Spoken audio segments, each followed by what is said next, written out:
सतनाम साहिब बंदगी सभी भक्त आत्माओं को, सभी साधु संत समाज को।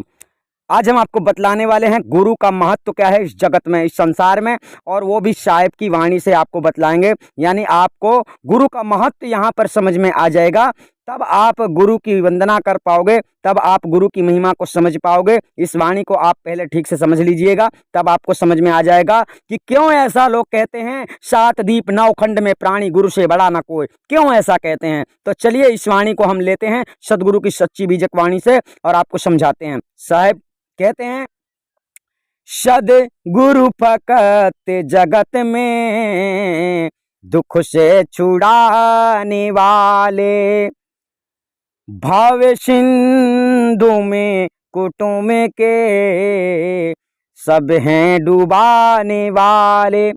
यहाँ पर साहेब कबीर अपने लिए ही कह रहे, अपने लिए, यानी वो प्रथम सदगुरु हैं सत्य पंथ के, कबीर पंथ के, अपने लिए भी कह रहे हैं। और इसके बाद आगे हम चलते हैं, आने वाले भविष्य में जो भेदी गुरु होगा, जो सच्चा गुरु होगा, उसके लिए कह रहे हैं यहाँ पर सदगुरु। सदगुरु कौन होता है? भेदी गुरु, सच्चा गुरु, पूर्ण गुरु। ठीक है, तो यहाँ पर कह रहे हैं सदगुरु कि सदगुरु फकत जगत में दुख से छुड़ाने वाले, यानी फ्री फोकट में ही आपको दुख बंधन से आजाद कर देते हैं। दुख क्या है? इस शरीर बंधन में फंसे रहना, भ्रमित रहना और कभी सत्यलोक ना जा पाना, अपने आत्मस्वरूप ज्ञान से हमेशा वंचित रहना ही सबसे बड़ा दुख है। और इसीलिए संसार सृष्टि में आत्मा फंसी रहती है।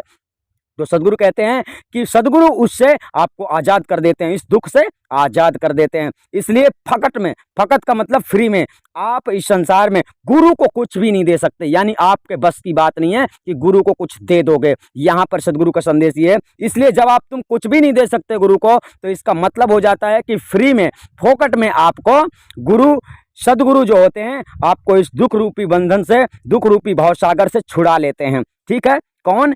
सदगुरु। तो सदगुरु फकत जगत में दुख से छुड़ाने वाले, भवसिंधु में कुटुंब के सब हैं डुबाने वाले।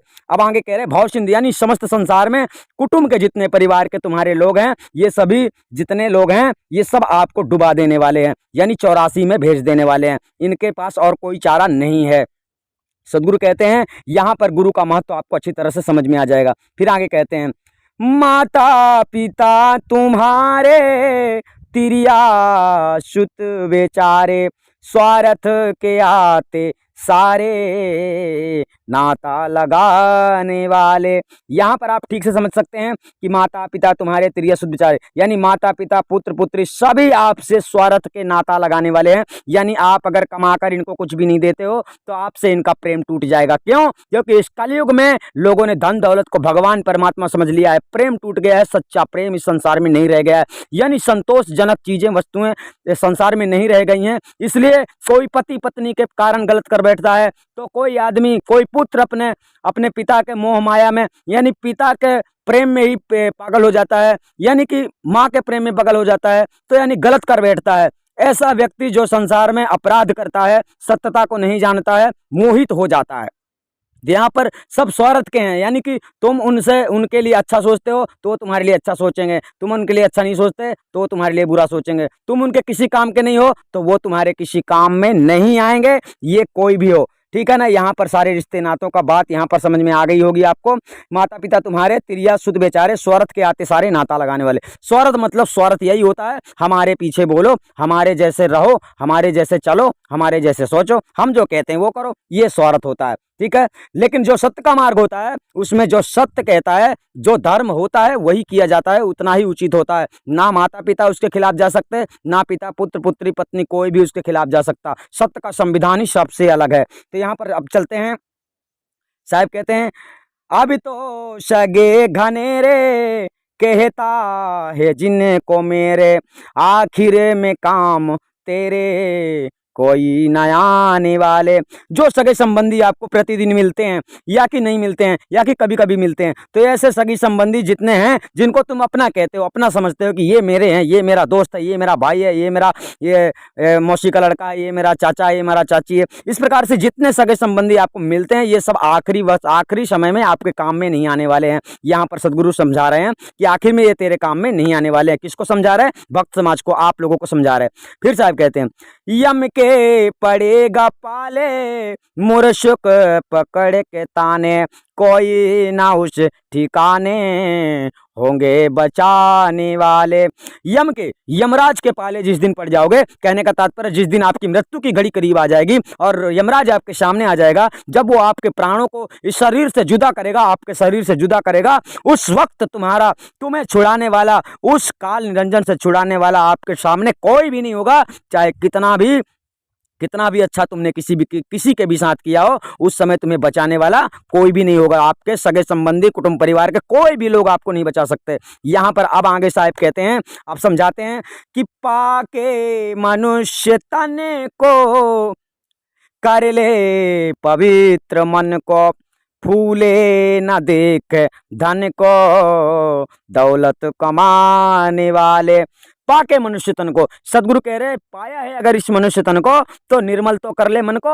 यानी मन को निर्मल करने का मतलब है सत्य में उतर आओ और अपने अंदर प्रेम सागर को भर लो, परमात्मा से प्रीत जगा लो। परमात्मा से प्रीत जब तक नहीं होगी, जब तक माया मोह में उलझे रहोगे, तब तक मन पवित्र नहीं हो सकता है, क्योंकि माया पवित्र नहीं है, माया अपवित्र है। पवित्र पार ब्रह्म परमात्मा है। तो अपने मन को जब उसकी तरह आप पवित्र कर देते हो, तो सदगुरु यही समझा रहे हैं यहाँ पर, पाके मनुष्य तन को निर्मल तो कर ले मन को। ठीक है, पाके मनुष्य तन को कर ले पवित्र मन को। ठीक है, फूले न देख धन को दौलत कमाने वाले। यानी धन दौलत कमाने वाले जितने लोग हो समस्त संसार में, सदगुरु कबीर साहब यहाँ पर समझा रहे हैं कि धन दौलत में मत फूलो कि मैं इतना बड़ा आदमी हूँ। यानी आप सच्चे गुरु का खोज करो। इस संसार में अगर सतगुरु आपको मिल जाता है तो आपका बेड़ा पार कर देता है। एक इंसान वो जो भेदी गुरु होता है, जो सच्चा गुरु होता है, आपको उसके शरण में झुकना है। दूसरा, इस संसार में आपको किसी के शरण में नहीं झुकना है। आप अगर उस सदगुरु से, ऐसे सच्चे गुरु के शरण में नहीं जाते हो, अपने धन के घमंड में आप चूर हो और उल्टी सीधी शिक्षा दुनिया को देते हो, तर्क वितर्क करते फिरते हो, सच्चाई को नहीं जानते हो, असत्य में ही आप निर्लिप्त हो चुके हो, तो कहने का तात्पर्य है कि आप लोगों को साहिब का संदेश है कि फूलो ना, घमंड में चूर मत हो जाओ। धन दौलत जो कमा रहे हो, बहुत धन हो गया है, तो यानी तुम्हें सच्चाई नहीं दिख रही है, सत्य नहीं दिख रहा, सत्य असत्य का आप निबेरा नहीं कर पा रहे, अपने घमंड में ही चूर हो, दौलत के घमंड में, तो आखिर में इसका नतीजा गलत हो जाएगा। सदगुरु कहते हैं फूले ना देख धन को दौलत कमाने वाले, ये धन विनाश हो जाएगा और तुम्हारा भी धन के साथ विनाश हो जाएगा। तो धन को एक तरफ रखो और तुम एक तरफ हो जाओ। यानी परमात्मा की भक्ति में एक तरफा प्रेम होना चाहिए। आप सोचते हो मेरा धन भी ना लूटे, मेरा परमात्मा धन भी ना लूटे, ऐसा हो नहीं सकता है। यह सकल जगत से मोह को तोड़ना, सकल जगत से नाता को तोड़ना, परमात्मा से नाता जोड़ना माना जाता है। तो यहाँ पर आगे चलते हैं। सदगुरु की वाणी कहती है, सुन ले ये बात नी की साहिब कबीर जी की, भक्ति से उस धनी की मुख को छुपाने वाले। अब साहिब कह रहे हैं कि सुन ले ये बात नी की, ठीक है ना। अब ये साहिब कबीर जी की यहाँ पर यानी यो अपने बारे में ही कह रहे हैं कि मैं कह रहा हूं, इस बात को अच्छी तरह से सुन लो।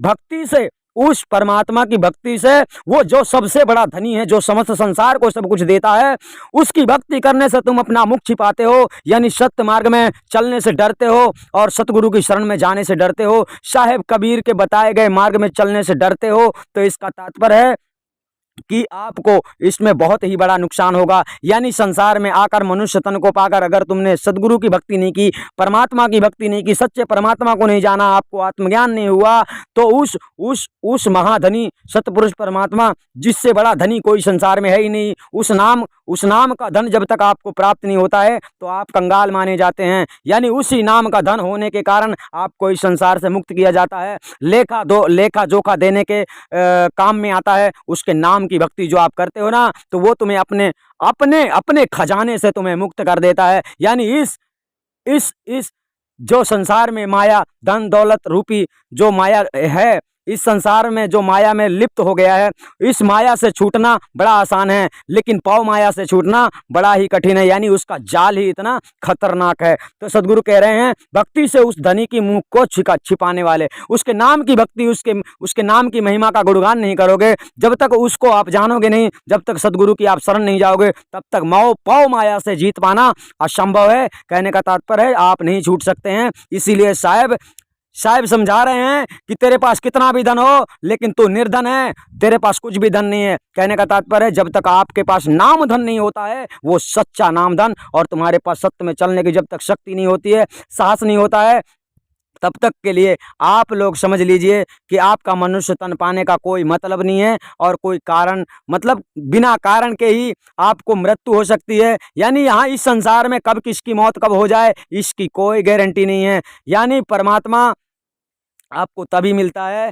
जब आप मन स्थिर कर लेते हो, और मन स्थिर करके सच्चे सच्चे सत्य और असत्य का विचार करते हो, और सद्गुरु के वचनों को ग्रहण कर लेते हो। जब तक आप सद्गुरु के वचनों को ग्रहण नहीं करते हो तब तक आपको सत्य मार्ग मिल पाना अति कठिन है, यानी दुर्लभ है। अब कारण क्या होता है आप लोगों के भटकने का? जो संसारी लोग होते हैं वे संसारी लोग आपको अनर्गल वाणियों से जो भी समझाते हैं, पता नहीं क्या क्या समझाते हैं, उल्टा सीधा जटर मटर समझा देते हैं। इसकी वाणी उसकी वाणी उठाकर आप लोग उन्हीं के वाणियों में, उल्टी सीधी अनर्गल वाणियों में भी आप लोग विश्वास कर लेते हो।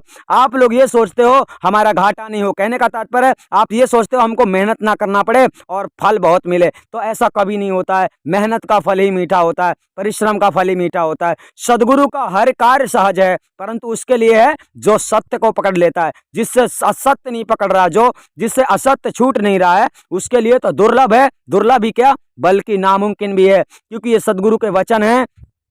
मुख कछु और हृदय कछुआना, सो निश्चय मोहि नहीं जाना। तो सद्गुरु अपने वचन में कह रहे हैं कि जो मुख में कुछ और बोलता है और हृदय में कुछ और रखता है वो कभी मेरे दर्शन नहीं प्राप्त कर सकता, अर्थात मेरी गति को नहीं समझ सकता। और जब तक आप परमात्मा की गति को समझ नहीं सकते तब तक आपकी सुरती शब्द में रमण हो नहीं सकती है। ठीक है, साहब ने इसीलिए कहा है कि सार शब्द में जो रमे सो है लाखों में एक, यानी करोड़ों खरबों अरबों में विरले ही सार शब्द में रमण होते हैं। सार शब्द का मतलब होता है सत्य मार्ग, सत्य शब्द में रमण होना, सत्य संविधान में चल पड़ना, सदैव सत्य को धारण कर लेना और असत्य को त्याग देना ही सत्य में रमण होने का सही गुप्त रहस्य है। यानी जो आपको पता ही नहीं होगा कि सत्य क्या है और असत्य क्या है। यानी इस दुनिया में सत्य क्या है, सत्य कर्म किसे कहते हैं, असत्य कर्म किसे कहते हैं, ये भी आपको पता नहीं होगा। सत्य कर्म केवल सद्गुरु का संविधान बतलाता है। इस संसार सृष्टि में कोई भी संत ऐसा नहीं है जो सत्य संविधान को दर्शा दे।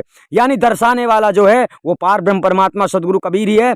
यानी कि उनके बताए हुए मार्ग पे आप चल पड़ोगे तो सत्य मार्ग आपको मिल गया, और सत्य मार्ग पे आप चल पड़ोगे तो सत्पुरुष परमात्मा भी आपको मिल गया। और लेकिन अगर तुम ऐसा सोचते हो सार शब्द मिल जाए हम करेंगे मनमानी, जो जी में आएगा वही करेंगे, तो ऐसे तुम्हारे बस की बात नहीं है कि तुम जहां चाहो चले जाओगे। स्वर्ग पतार दौड़ मन केरा मन अस्थिर मन है अनेरा। यानी मन की दौड़ स्वर्ग और पाताल तक ही है, इसके आगे नहीं। सत्य लोक तक पहुंचाने वाला आपका सद्गुरु सच्चा साथी होता है। आप समझ गए होंगे।